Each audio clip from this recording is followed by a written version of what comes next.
Hello guys, I am Shruti Sakya. Today মই ঘৰত আছোঁ। কিবা হেৰি হৈছিলে ঘৰৰ ঘৰতে আছোঁ। এতিয়া বায়ে প্লেনিং কৰি আছে আহক মই বাক দেখাইছোঁ কি কৰি আছে বায়ে। সেয়া চাওক চেম্পু আৰু আদা মিক্স কৰি আছে কিবা বোলে চুলিত লগালে মানে চুলি সৰাটো কমে বোলে সেইটো কাৰণে। সেয়া চাওক মিস্ত্ৰী লাগিছে মানে টাইলছ লগাইছে আমাৰ ঘৰত সেইটো কাৰণে মানে সেই কৰিছে মিক্সাৰ ধুনীয়াকৈ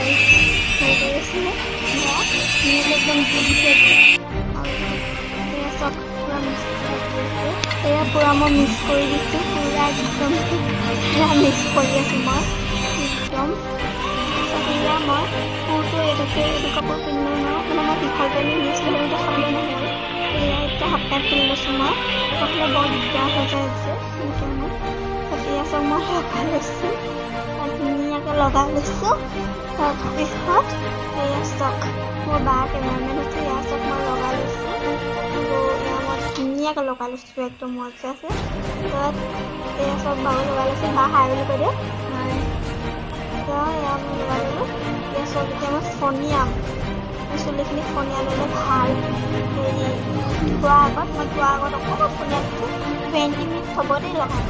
তেতিয়া আপোনালোকে দিয়া দেই তেতিয়া মই চব ধুই লৈছোঁ ফণিয়ালোঁ কিন্তু মই হেৰি নকৰিলোঁ তেতিয়া মই ধুনীয়াকৈ